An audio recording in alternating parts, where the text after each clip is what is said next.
there, listeners. It's your annoyingly optimistic host here, bringing you another season of the Annoyingly Optimistic Show. Welcome to Season 2, Voicemails to Tim. Now, let's meet Tim. He's been running his own small business for almost 3 years now, and let's just say he's hit a bit of a rough patch. You know how it is. Sometimes you get so stuck, you make yourself busy and just avoid finding the real problems. Well, that's Tim. So as a good friend, I decided to leave him a daily voicemail, if I can't get hold of him, filled with nuggets of inspiration, insight and wisdom, and downright brilliant ideas to help get him unstuck. Every day, in just under 10 minutes, I'll share some tips, tricks, and a healthy dose of optimism to get Tim, and maybe even you, back on track. Because let's face it, we're all a little tired, in need of help, and muddling through. So here we go. Oh wait, never mind.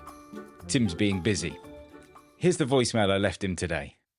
Tim, glad that resonated a bit, the last one. This is something you asked me about because I think I mentioned it earlier and I said I'd kind of come back to. And kind of hot topic, very, very wide-reaching topic. But I just wanted to give you, from a small business point of view and from where you are, Tim, as to how it can really be a tool and help. Now, what I'm talking about is AI. I'm going to talk about a very specific way of using this, and I'm going to, in all of these cases, talk about ChatGPT. It's the one that I've spent the most time with personally, worked with the most number of people with. I know people that work with various other models, and fantastic, whatever works. But it's having the idea, because all of us, when AI came out, most people, and a lot of people I speak to, certainly the ones that aren't in business, you mention AI, and they tend to either be, oh, I had to play with that, didn't really, know what to do with it, or it's kind of doom and gloom and gonna take over the world and all the rest of it. Yeah. On that note, if it does, just make sure if you're using it, say please and thank you, because if the AI overlords do take over, at least they might remember that you were polite to them. But anyway, the point that I wanted to make was that it's a tool, like with anything.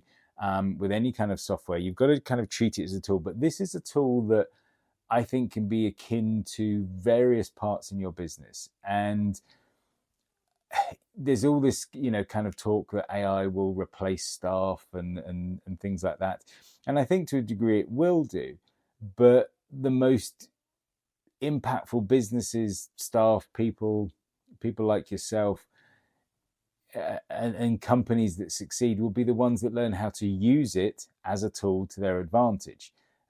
Like with anything else, like using Photoshop or like using a particular bit of CRM software or accounting software or whatever. None of us want to learn how to typeset by hand or to sit there with an abacus and things like that. So these are all tools to optimize our time and optimize our business. So the particular couple of use cases that I want to talk about, and this will also give you a bit of homework as well, Tim, which is win-win, is using it as kind of like a research assistant, using it as an assistant in terms of when you have an idea, that you might Google a certain word or, where a word comes from or an idea or whatever. If you go into ChatGPT and do that, you're going to get far more context and just start that conversation in terms of what does this mean? What does this mean? What if I wanted to do this? And you can basically do that back and forth, that ideating, that generating different things by just kind of bouncing off rather than having to wait to speak to someone else or do everything on your own. You've got kind of like a sounding board. Now, again, there is a level of intelligence there, but it's not as good as speaking to a human being, but it's a good, step in when it needs to. One of the key things is the writing the prompts. Now, again, it's a whole industry now of prompt writing. But the thing that I always say to people is that, as with many things, rubbish in, rubbish out. And that comes to the prompt. So one of the best things is to give it as much context as possible. So if you want it to write some emails for you, don't get it to write an email and an email and an email and go, well, this doesn't really sound like me. Have ready written, and we've got some of these anyway, your one-liner, your profit purpose, the name of the business, a little description of your business, your website name. Have that block of information that you can use as context. Now, you can create your own GPTs and stuff like that. I don't want to get overly complex because that's more kind of advanced and some of it's with the paid things and everything else. But if you have this little kind of description of your business, and even if you take all the text of your own website and put that in there. But if you've got that little kind of description, if you kind of go, and I'll pick specifically on an email series as an example and then dive on to something else. So you want to write an email series that thanks a customer for their order, then gives them a little update on their order, then tells them their order's coming out. It also then asks for a review from their order, and might then send them a voucher to recommend a friend, something like that. So 5 or 6 emails, whatever that was. Now you could go in there individually, but if you give it that context and say, I want to write a series of emails for a new customer, and you then list those 5 or 6 kind of emails, you then tell it that you want your tone to be, and whatever your business tone is, might be conversational, might be using witty wordplay, humor, sarcasm, professional, succinct, verbose, whatever you kind of, and again, they're the bits that you play with, but you give it as much context as possible about the business, describe what the thing is. If you can give it the information of, this is the kind of thing, this is the information we give them, this is what they need to know, this is going to be the time frame of these emails going out. So the more you can do that. Now, at this point, it might take you 2 or 3 minutes to pull that information together and write that prompt. You might go, wow, this is a waste of time. But you're now going to get it to then generate those 5 emails. So, and it'll then generate, and basically if it generates those 5 emails, and you might go, email 2 is not quite right. So at this point you can go, rewrite email 2, adding in XYZ or changing the tone here, and it will just rewrite email 2. So you've then got this information you've given it, a series of 5 emails on a customer journey. But then you might have a newsletter or an offer or some kind of nurture type thing where people have signed up for not bought yet. Well, we've given them all a bit of context about the business and what happens when they buy. So we've got some more context written in this. And now in the same prompt conversation, I now want to write 5 emails to people who are thinking of buying, that aren't a customer yet, that have signed up for my newsletter or whatever it might be. And I want to thank them for signing up for the newsletter. And then I want to send them a series of 4 emails with a call to action, getting them to visit the website or book now or contact or call or whatever you want that person to do from that email, and the one thing you want them to do. Now, you might at this point paste in some customer reviews. You might paste in some FAQs or things like that, because what you're always trying to do in those whole nother conversation, nurture sequences, but get people overcoming people's objections and getting them to take action. So those emails are designed to kind of do that. So all of a sudden now you've got 5 emails to send a brand new customer, 5 emails to send a potential customer, all written in that one kind of prompt. So you've spent a few minutes on there and you've got them 5 great emails, which you're using your business information because you gave it to them, the tone that you've asked it to do, and you've got some series of emails. Now, the worst thing that probably comes out of it, you probably have some American spelling in there. So you might just need to change a couple of spellings, but you've then got 10 grammatically correct, spelt correctly, richly written emails. If you find they're a little bit too verbose and too kind of wordy, then just tell it to rewrite them for a reading age of like 11 or something like that, and it'll simplify the language straight down. You can get it to tweak individual paragraphs and things like that. So it's really great for being able to get it to generate those things where you need to be a little bit creative, but you're not a wordsmith and things like that.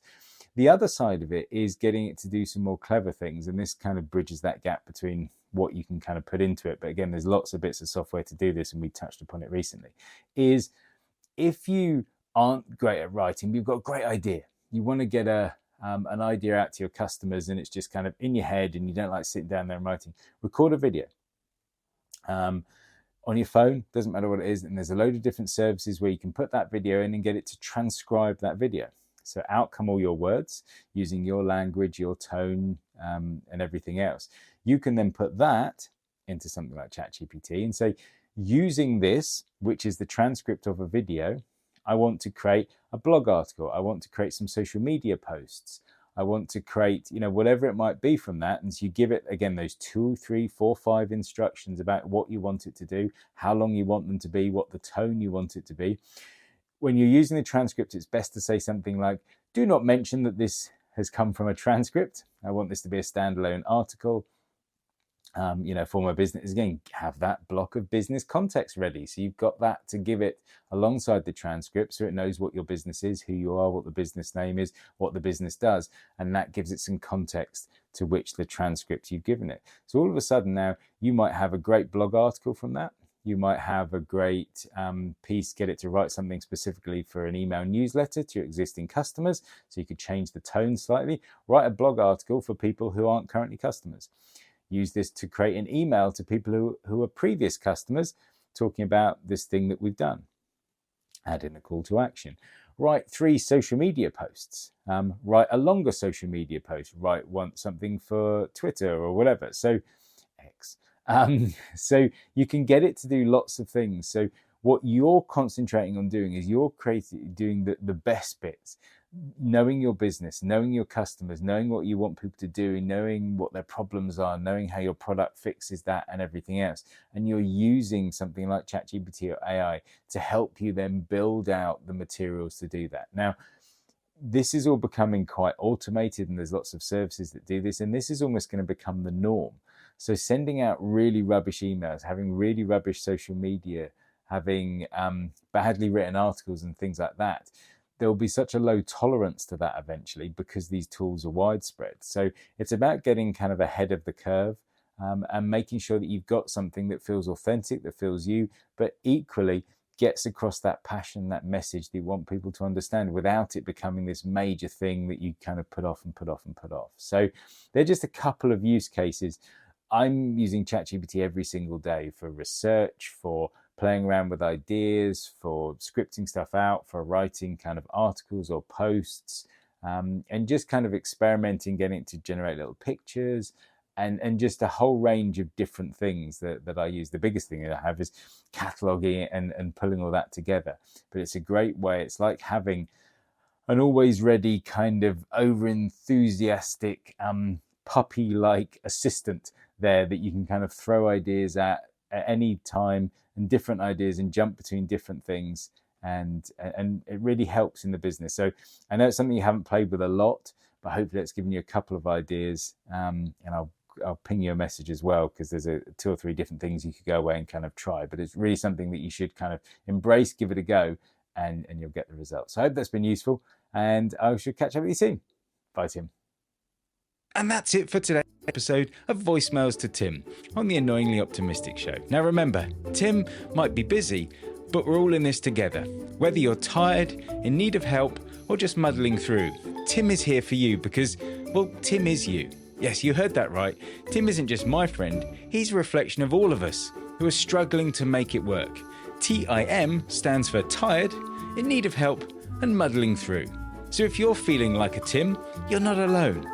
For all those ambitious listeners, if you've got a burning business question, a quirky thought, or just want to see if you can leave an even weirder voicemail, head over to the website voicemailstotim.com, submit your question, and maybe, just maybe, you'll hear your idea in a future Voicemail to Tim. So until then, stay annoyingly optimistic, keep pushing forward, and remember, if life gives you lemons, leave a voicemail about it.